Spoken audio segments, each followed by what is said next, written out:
Ya, hari ini adalah hari kedua Anda sekalian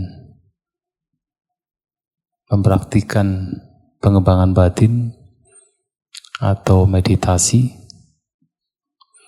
Ada banyak hal yang sebenarnya perlu disampaikan dalam bermeditasi. Salah satunya adalah bahwa meditasi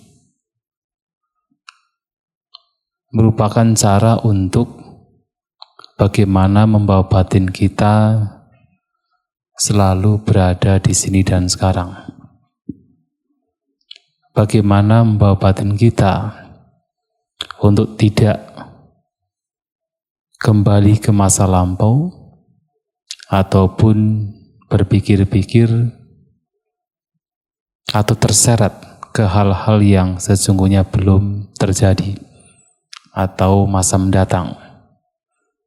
Tetapi adalah usaha atau cara untuk hidup saat ini dan sekarang, untuk menerima apapun yang terjadi saat ini dan sekarang.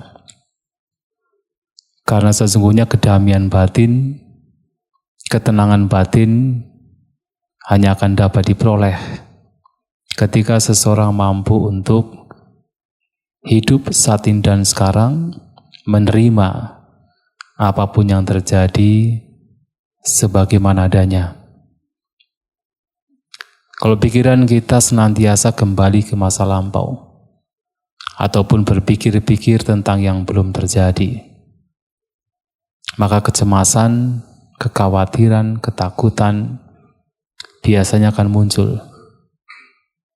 Maka satu cara yang harus kita praktikkan, kita kembangkan adalah bagaimana kita senantiasa membawa batin ke saat ini dan sekarang. Akan tetapi itu bukan hal yang mudah, karena pikiran kita memang sudah terbiasa untuk senantiasa pergi ke masa lampau ataupun yang akan datang. Dan apalagi pikiran kita ini selalu dipengaruhi oleh 6 indera kita, yaitu mata, telinga, hidung, lidah, jasmani, dan pikiran itu sendiri. Selalu dipengaruhi oleh objek-objek dari 6 indera kita, yang kemudian dari pengalaman-pengalaman yang muncul karena 6 indera, berbagai bentuk pikiran juga muncul tentang masa lampau, tentang yang akan datang, dan bahkan walaupun pikiran sudah berada di sini dan sekarang, tetapi ada kalanya suka dan tidak suka juga masih muncul. Dan itulah yang sesungguhnya menjadi sebab mengapa kita selalu diombang-ambingkan oleh penderitaan, cemas, khawatir, ketakutan, depresi, pikiran yang seperti terhimpit, itu muncul karena pengalaman-pengalaman 6 indera. Maka meditasi ini juga sesungguhnya adalah bagaimana kita mengupayakan agar 6 indera ini menjadi tenang. Maka diberikan sebuah perumpamaan bahwasanya 6 indera kita ini seperti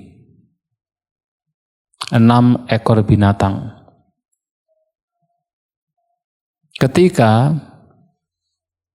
ada 6 ekor binatang, yaitu ada serigala, ada anjing, ada monyet, ada burung, ada buaya, ada ular.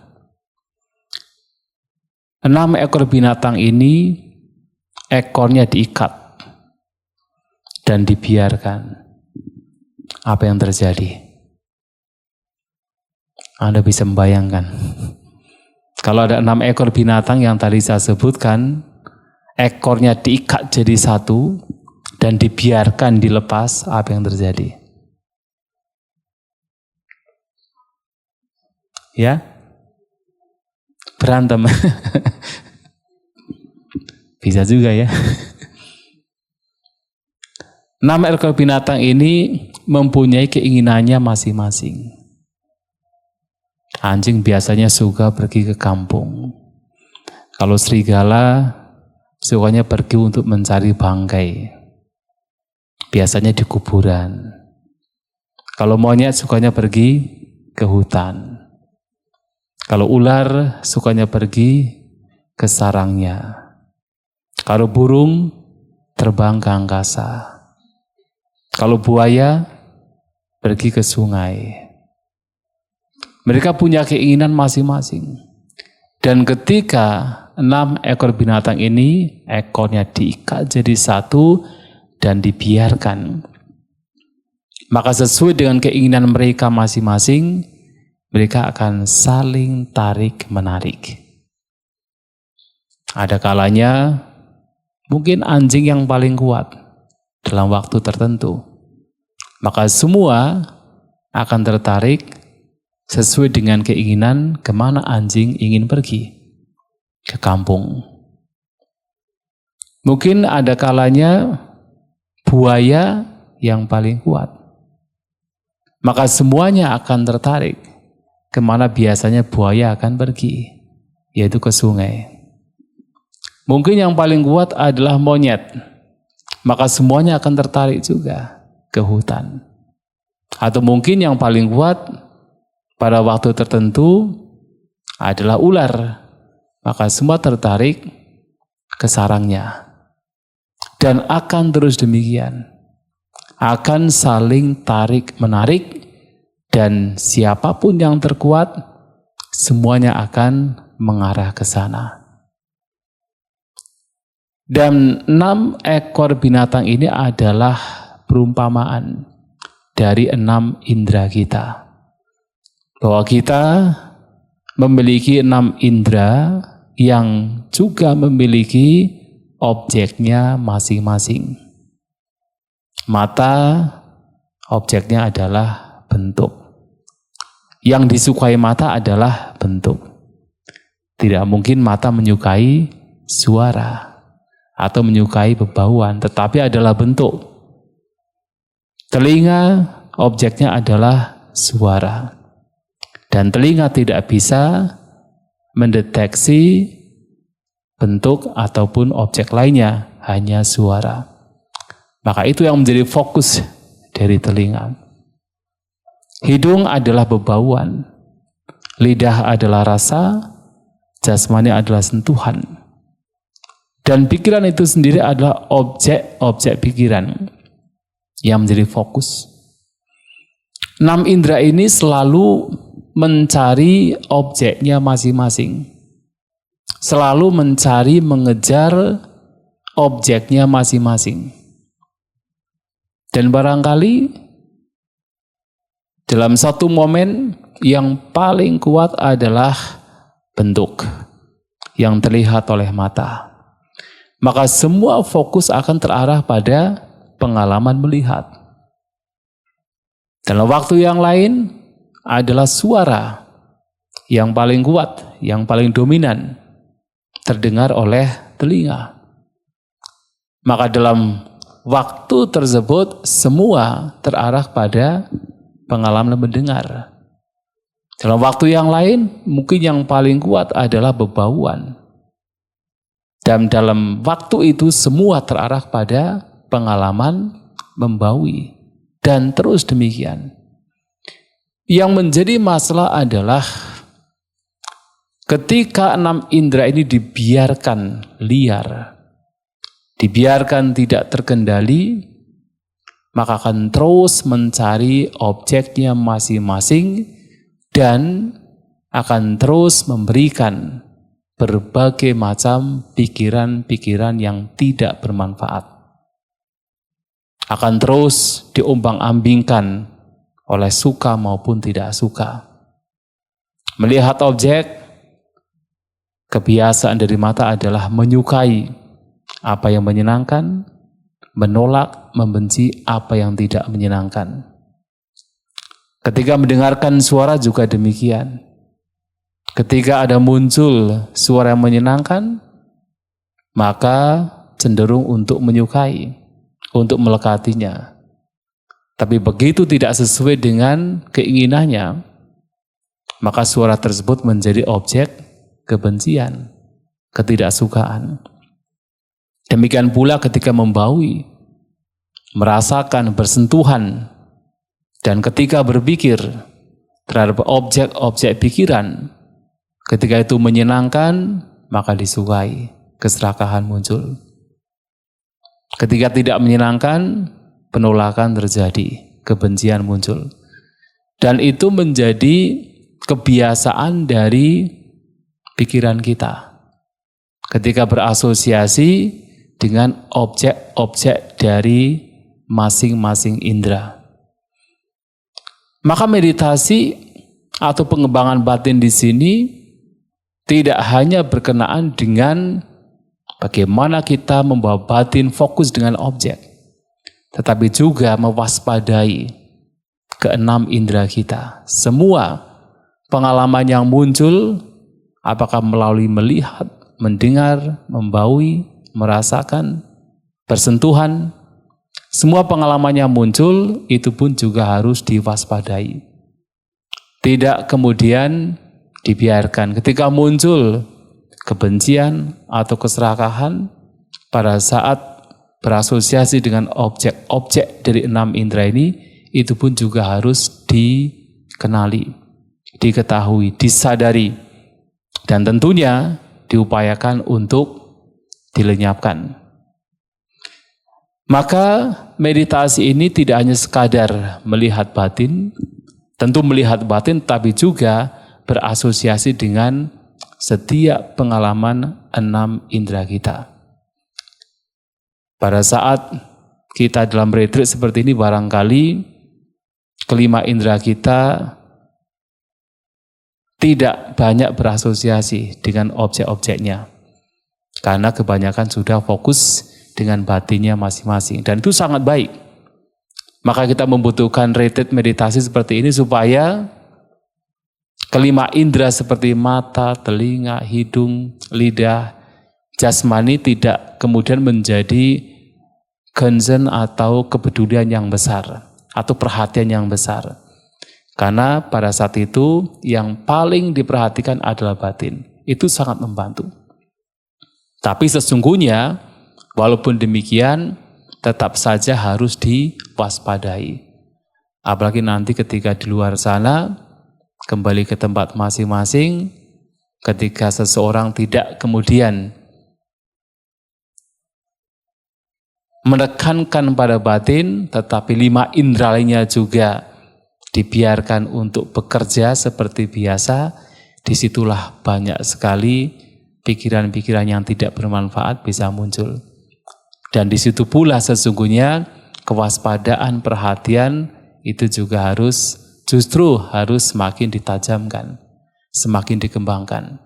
Tapi dalam retreat seperti ini, selama kemudian dipraktikkan dengan baik, biasanya seseorang akan lebih cenderung untuk melihat batin. 5 indera sudah paling tidak ditutup. Kalaupun kemudian ada bocor, tetapi tidak akan terlalu banyak. Tapi dalam kondisi kehidupan sehari-hari biasanya keenamnya bekerja ya tanpa henti, dan untuk batinnya bahkan tidak menjadi penekanan. Maka 5 inderanya juga harus diwaspadai. Yang menjadi penting adalah bagaimana ketika kemudian pikiran kita terseret oleh berbagai macam kotoran batin. Seperti yang tadi malam, kemarin malam, itu sudah dijelaskan. Yaitu ada 5 perintang batin yang pasti akan muncul pada saat kita bermeditasi. Apa yang mesti kita lakukan? Dan kita harus tahu bahwa 5 rintangan batin ini itu selalu berasosiasi dengan 6 indera kita. Selalu berasosiasi dan muncul bersama dengan 6 indera kita. Apakah itu berkenaan dengan kesenangan indrawi, berkenaan dengan kebencian, rasa ngantuk, kemalasan, kegelisahan, kekhawatiran, keraguan-raguan, itu semua muncul karena 6 indera ini berasosiasi dengan objeknya masing-masing. Lantas bagaimana kita menghandle pikiran-pikiran yang tidak bermanfaat ini agar kemudian tidak berkembang?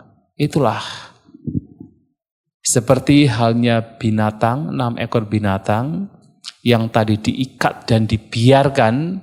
Nah sekarang tidak hanya kemudian diikat dan dibiarkan, tetapi diikat kembali dengan tiang, kemudian ditancapkan ke tanah tiang tersebut.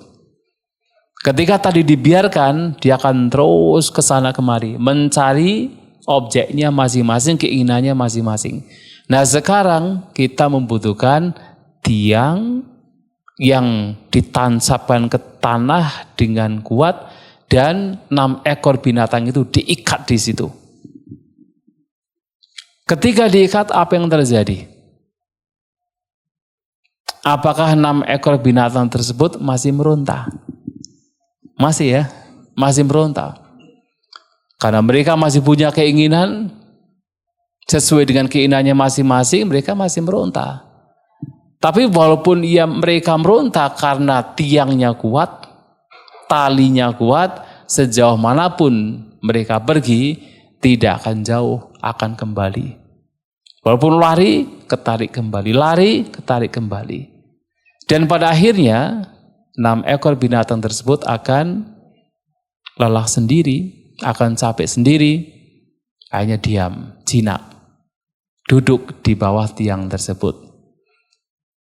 Nah, tiang ini sekali lagi seperti yang pertama saya memberikan perumpamaan berkenaan dengan anak sapi yang liar, maka tiang ini tidak lain adalah objek meditasi. Sedangkan tali yang digunakan untuk mengikat 6 ekor binatang ini ke tiang tersebut adalah sati, perhatian. Nah, maka perhatian, sati, perhatian, kewaspadaan itu satu alat yang sangat penting dalam kita mengembangkan batin. Apakah seseorang mengembangkan batin untuk mendapatkan ketenangan? Atau seseorang mengembangkan batin untuk mendapatkan kebijaksanaan? Maka sati, perhatian, mindfulness, kewaspadaan itu menjadi instrumen yang harus dimiliki. Tidak boleh tidak, harus dimiliki. Nah, selain perhatian juga objek meditasi. Objek meditasi itu supaya pikiran-pikiran yang liar tersebut itu tidak mudah mengembara. Karena tadi walaupun sudah diikat, kalau kemudian dibiarkan masih gampang mengembara. Tapi kalau ada tiang, begitu lari langsung kembali kepada tiang. Lari kembali kepada tiang. Maka dalam meditasi walaupun pikiran sudah lari, kita kembali kepada objek meditasi. Nah, oleh sebab itu salah satu cara untuk bagaimana mengatasi pikiran-pikiran yang liar, setiap kali seseorang mengenali, mendeteksi pikirannya sudah pergi entah kemana, terseret oleh salah satu 5 rintangan batin, maka seseorang harus segera kembali kepada objek meditasi. Jadi tidak usah berpikir-pikir, kalau bisa begitu tahu pikiran sudah mengembara, maka kembali pada objek meditasi. Mengembara lagi, kembali pada objek meditasi. Mengembara, kembali pada objek meditasi. Tetapi walaupun demikian, selalu ingat bahwa kembali ke objek meditasi pun juga tidak kemudian dengan cara mencengkeram erat. Seperti yang tadi malam juga sudah diberikan sebuah perumpamaan. Ketika membawa batin ke objek meditasi pun juga tidak dengan cara mencengkeram kuat, tapi juga dengan tidak kendor. harus proporsional. Mencengkram kuat, kelelahan sendiri. Tapi dibiarkan lepas, juga tidak ada meditasi. Maka harus proporsional. Maka setiap kali pikiran mengembara, ditarik pelan-pelan ke objek meditasi. Mengembara, ditarik pelan-pelan ke objek meditasi. Itu yang mesti dilakukan. Tapi kalau dengan cara demikian kau tidak bisa. Mungkin sudah melakukan, pokoknya setiap mengembara tarik kembali, mengembara tarik kembali. Kok sulit sekali. Pikiran terus mengembara. Keinginan itu begitu kuat. Mungkin kebencian juga begitu kuat. Maka apa yang mesti dilakukan? Kita bisa menggunakan perenungan. Untuk sementara waktu, kita bisa menggunakan perenungan. Perenungan seperti apa? Salah satunya adalah merenungkan bahaya dari pikiran-pikiran yang buruk yang muncul. Paling tidak dikenali pada saat mungkin kebencian muncul, keinginan untuk menikmati kesenangan indera muncul, maka harus dikenali dan diketahui ini tidak baik. Ini tidak bermanfaat. Ini nanti membawa kepada penderitaan. Kalau kita betul-betul menerima bahwa pikiran-pikiran buruk tersebut nantinya memberikan penderitaan, ini tidak bermanfaat, ini tidak berguna, maka secara alami pikiran-pikiran tersebut kekuatannya akan menghilang, akan melemah. Dan ketika menghilang, lantas bagaimana? Ya kembali pada objek meditasi. Begitu menghilang, begitu direnungkan demikian, menghilang, langsung kembali pada objek meditasi. Dan perenungan bisa berbagai macam. Yang terkadang satu kondisi dengan kondisi lainnya bisa menggunakan perenungan yang berbeda-beda. Sesuai dengan, kita sudah banyak belajar dari membaca, dari mendengar, dari pengalaman kita. Itu semua, ketika itu sesuatu yang baik, itu semua bisa digunakan sebagai alat perenungan untuk melenyapkan pikiran buruk. Misalnya, ketika keinginan untuk menikmati kesenangan indrawi itu muncul, dan walaupun batin sudah dibawa, ditarik kembali ke objek meditasi, tetapi tidak bisa, ditarik lagi tidak bisa, terus pikiran-pikiran demikian muncul, maka perenungan bisa dimunculkan. Contohnya adalah merenungkan bahwasanya kesenangan indrawi itu diibaratkan seperti, ini kalau orang sudah, misalnya mungkin Bapak Ibu pernah membaca perumpamaan yang diberikan oleh Sang Buddha, bahwa keinginan untuk menikmati kesenangan indera itu seperti seekor anjing yang lagi kelaparan dan kehausan, berdiri di depan tempat penjagalan berharap untuk mendapatkan daging. Si penjagal keluar dan apa yang dia berikan? Tulang dilumuri darah.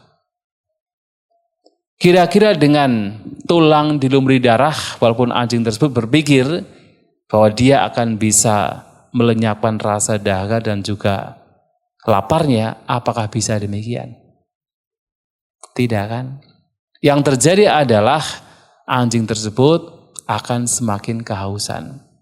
Anjing tersebut tidak bisa melenyapkan rasa laparnya. Dan itulah, seberapapun kesenangan indrawi, kenikmatan indrawi yang kita peroleh, tidak pernah kita merasa puas. Seberapapun banyaknya, kita tidak akan pernah merasa puas. Dan ternyata kepuasan yang sebenarnya adalah ketika kita mampu menerima, bersyukur dengan apa yang saat ini sekarang ada. Bukan terseret oleh keinginan-keinginan untuk menikmati kesenangan indrawi. Bukan itu. Karena sebanyak apapun kenikmatan indrawi itu diperoleh dan dipenuhi, ternyata seseorang tidak akan pernah merasa puas. Hanya ketika mampu menerima apa yang sekarang ada, itulah sesungguhnya kepuasan yang sebenarnya. Dan perenungan demikian, ketika seseorang terbiasa merenungkan demikian, begitu ada keinginan dan kita memunculkan perenungan demikian atau secara otomatis, kalau sudah dibiasakan maka secara otomatis itu muncul, begitu muncul langsung keinginan tersebut akan redam. Kekuatannya akan melemah. Dan kalau sudah melemah, ya kembali kepada objek meditasi. Atau beberapa orang terbiasa merenungkan sifat ketidakkekalan dari apapun yang dimiliki. Bahwa ternyata tidak ada satupun fenomena, termasuk yang menyenangkan, yang disenangi, yang bahkan dianggap sebagai sesuatu yang berharga, yang sifatnya adalah kekal. Sifatnya permanen, stabil, terus berada dengan kita, bersama dengan kita. Kalau kemudian seseorang mampu merenungkan demikian, ketika muncul keinginan-keinginan yang sebenarnya membuat kita menderita, dan kita munculkan perenungan bahwa ini pun juga tidak kekal, ini pun juga berlalu. Kalaupun sudah diperoleh, ini juga nantinya akan berpisah, tidak bisa dipertahankan. Dan kalau perenungan demikian dimunculkan, itu juga menjadi cara untuk bagaimana meredam keinginan yang muncul. Dan banyak cara bisa dilakukan. Atau misalnya kebencian, ketidaksukaan muncul. Nah, cara yang paling pertama bisa kita lakukan adalah melihat bahwa kebencian, ketidaksukaan, kemarahan itu adalah kotoran batin. Itu tidak bermanfaat. Itu tidak berguna. Tujuan bermeditasi adalah bagaimana kita bisa tenang, kita bisa seimbang, walaupun berhadapan dengan kondisi yang tidak menyenangkan, yang tidak sesuai dengan keinginan, dan itu adalah latihan. Dan kalau kemudian mampu melihat demikian, bahwa kebencian, kemarahan, ketidaksukaan adalah pikiran-pikiran yang buruk, yang tidak bermanfaat, yang justru akan terus membawa kita pada penderitaan, maka kekuatan dari kebencian tersebut akan melemah. Dan kalau sudah melemah, ya kita kembali kepada objek meditasi. Kalaupun kemudian objek yang membuat kita benci itu muncul, ketika kemarahan sudah tidak ada, itu hanya sekadar objek semata. Tidak menimbulkan kebencian. Atau misalnya kalau kita marah dengan seseorang misalnya. Nah, itu diibaratkan ketika orang marah dengan orang lain, itu seperti seseorang yang melempar orang lain dengan besi panas ataupun dengan kotoran. Apa yang terjadi? Yang terbakar terlebih dahulu adalah dia sendiri. Yang kotor terlebih dahulu adalah dia sendiri. Dengan kata lain, kemarahan, kebencian, ketidaksukaan yang kita munculkan, siapakah yang pertama kali menderita? Adalah diri sendiri, bukan orang lain. Orang lain akan menderita kalau juga merespon dengan kebencian. Kalau orang lain tidak merespon dengan kebencian, ya kita sendiri yang rugi. Padahal orang membenci orang lain kan tujuannya apa? Supaya orang lain menderita kan? Tapi kalau orang lain tidak menderita, maka yang membenci itu adalah yang rugi sendiri. Karena dia yang pertama kali pasti menderita. Nah, oleh sebab itu dengan perenungan yang seperti itu bisa membawa kepada batin yang tenang. Kekuatan dari kebencian, kemarahan itu bisa redam. Nah, perenungan-perenungan yang bisa dilakukan dan itu bisa meredam pikiran-pikiran yang tidak bermanfaat itu bisa dilakukan. Ketika pada saat kita sudah berusaha kembali kepada objek meditasi, ternyata kok tidak bisa. Maka perenungan juga baik untuk dilakukan.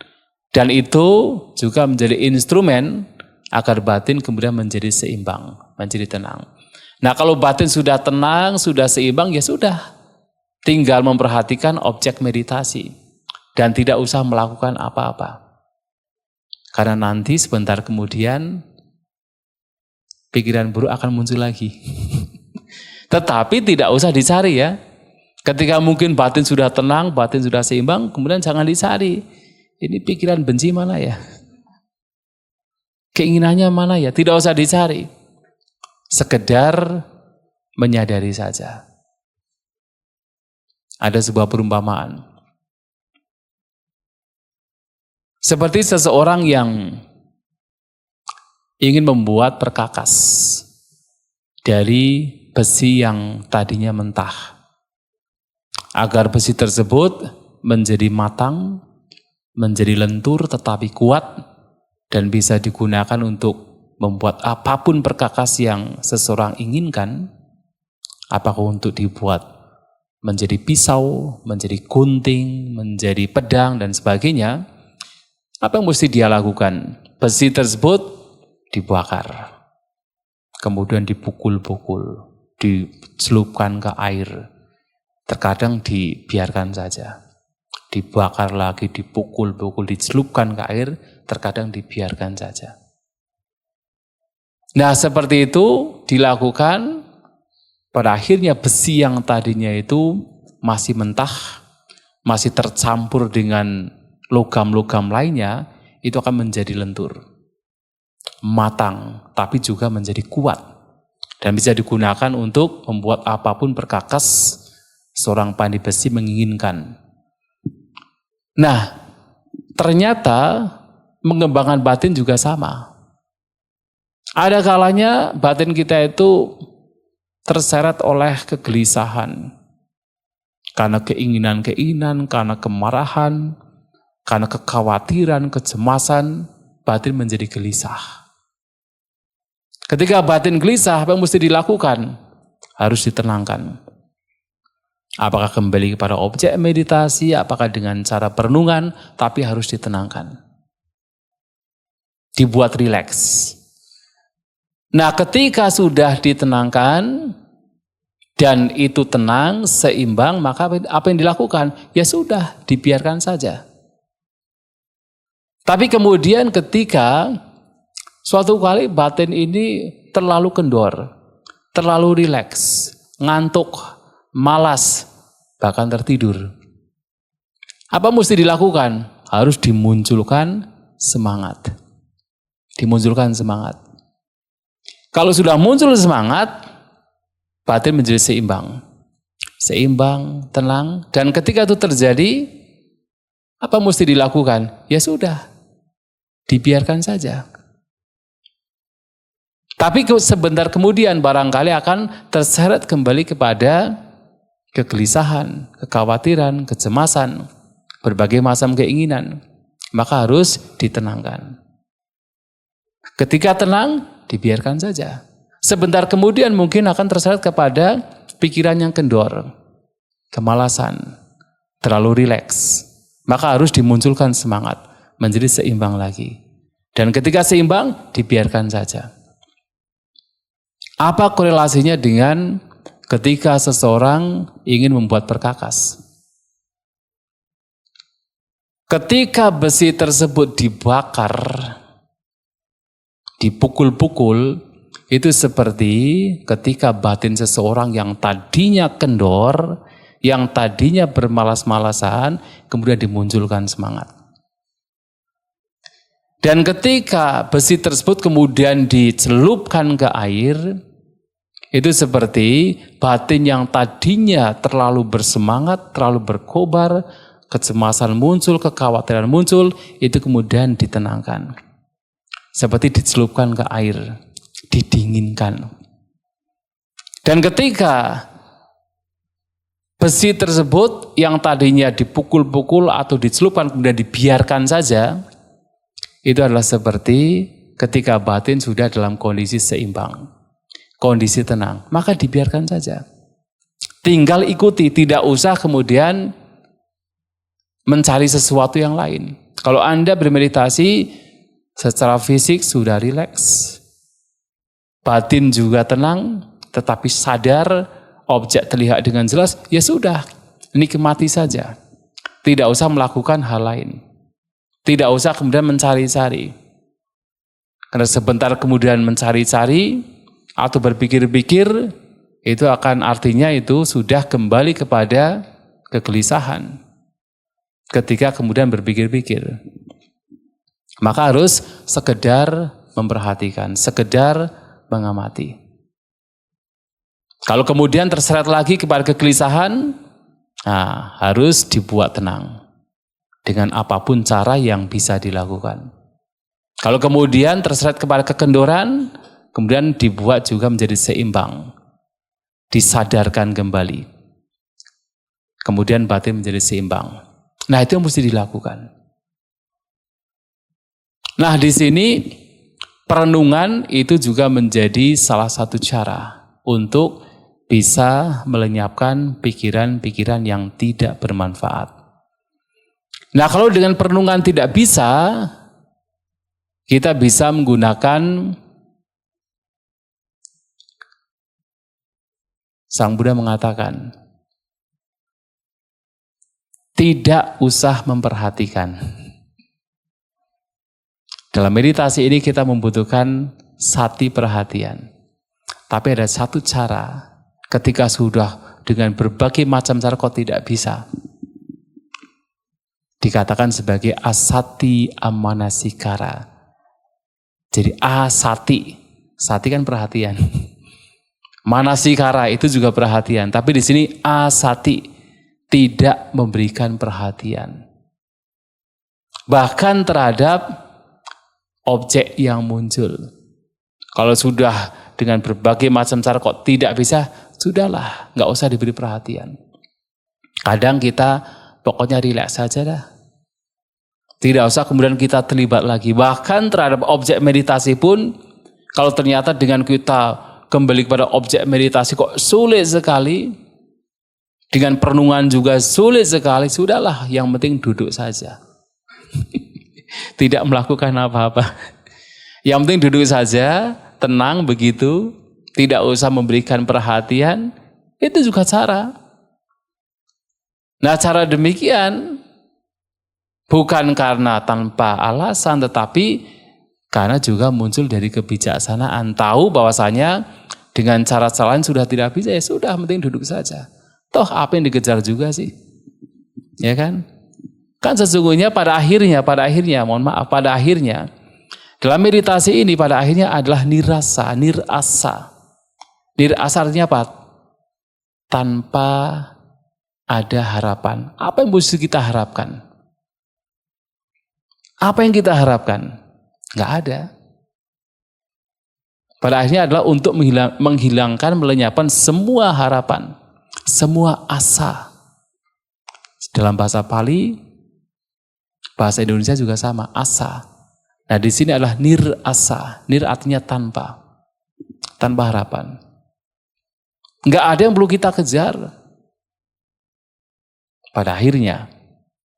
Tetapi ketika kita masih bisa membawa batin ke saat ini dan sekarang, yaitu baik. Tetapi kalau kemudian dengan cara apapun tidak bisa, ya sudah. Kita pokoknya duduk saja, tenang, diam. Tidak usah melakukan apa-apa. Enak kan? Oh, ini enak sekali sebenarnya. Relax. Justru yang membuat kita menderita, kenapa? Terlalu banyak keinginan. Terlalu banyak harapan. Harapannya banyak. Pokoknya kalau meditasi, kepedean nanti pokoknya pasti mencapai jana. Sampai di sini kok malahan yang muncul pikiran kacau gitu.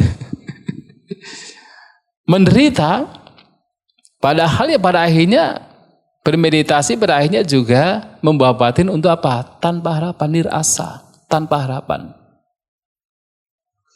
Nirtanha, tanpa nafsu keinginan. Tanpa ada keinginan. Maka sebenarnya ketika batin tenang itu karena apa? Karena tidak ada keinginan. Tetapi tentu pada waktu itu juga sadar. Bukan berarti tanpa keinginan kemudian tidur itu kan. Tapi sadar, diketahui dengan benar. Itu bedanya. Nah, kalau kita bermeditasi betul-betul menerima keberadaan batin dan jasmani, betul-betul menerima. Saat ini dan sekarang. Lantas apa yang kita butuhkan di masa mendatang? Menerima saat ini dan sekarang. bersyukur dengan apa yang sekarang ada. Ya kan, sekarang kita masih hidup. Orang menjadi menderita karena apa? Terlalu banyak berpikir tentang masa mendatang. Cemas dengan sesuatu yang belum terjadi. Padahal sekarang yang paling penting sekarang kita masih hidup, kita bisa masih merasakan, kita masih makan juga cukup. Tadi cukup makannya? Cukup ya. Kalaupun makan 3 hari, tidak makan 3 hari saja, kayaknya masih hidup ya. Jadi apa yang mesti kita cemaskan? Nah, sehingga kalau dengan cara lain kok tidak bisa, kita bisa, ya sudahlah kita duduk saja tenang. Tidak usah berpikir-pikir untuk mencari ini, mencari itu. Tidak usah memunculkan harapan-harapan, tenang saja. Tidak usah berpikir pokoknya saya harus konsentrasi. Sudahlah, pokoknya duduk saja, happy, enjoy. Kan enak sebenarnya. Itu artinya asati amanazigara. Nah kalau dengan cara cuek, itu cuek ya sebenarnya. Dengan cara cuek kok tidak bisa, nah yang keempat memang dengan cara kita memperhatikan secara detail. Secara detail. Apa sih sebenarnya yang terjadi? Biasanya kan ketika bosen, nah seperti yang kemarin saya sampaikan mencari kesenangan, ditutupi oleh kesenangan. Nah sekarang justru apa? Kita menjadi seorang peneliti. Apa sih sebenarnya bosen? Diteliti, tetapi lihat itu sebagai bukan milik. Jadi ketika ada rasa bosan, ya lihat itu sebagai sekadar fenomena yang menjadi objek penelitian kita.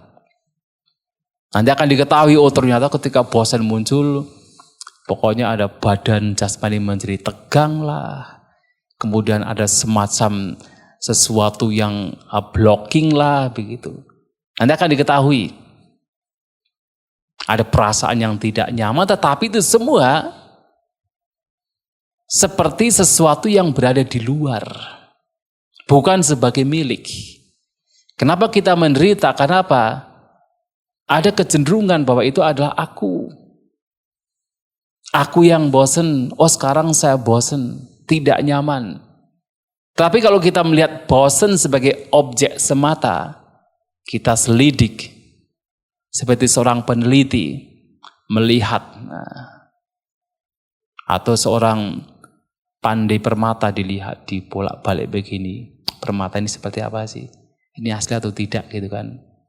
Tingkat kekerasannya seberapa, dibolak-balik gitu. Bukan sebagai milik. Maka ketika itu dilakukan, kita dekat, kita mendekatinya, tetapi bukan dianggap sebagai milik, hanya sekedar fenomena. Nanti lama-kelamaan itu hanya sekedar terlihat muncul, pada akhirnya lenyap.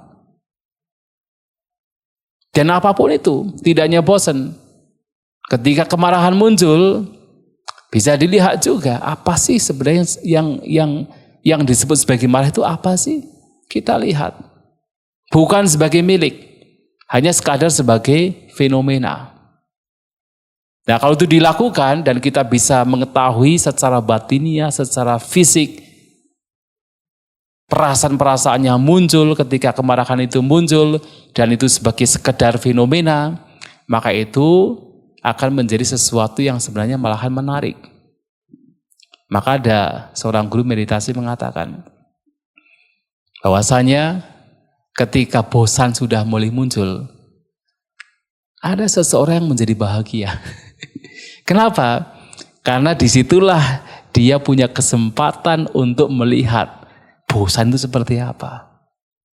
Bukan lari dari bosan.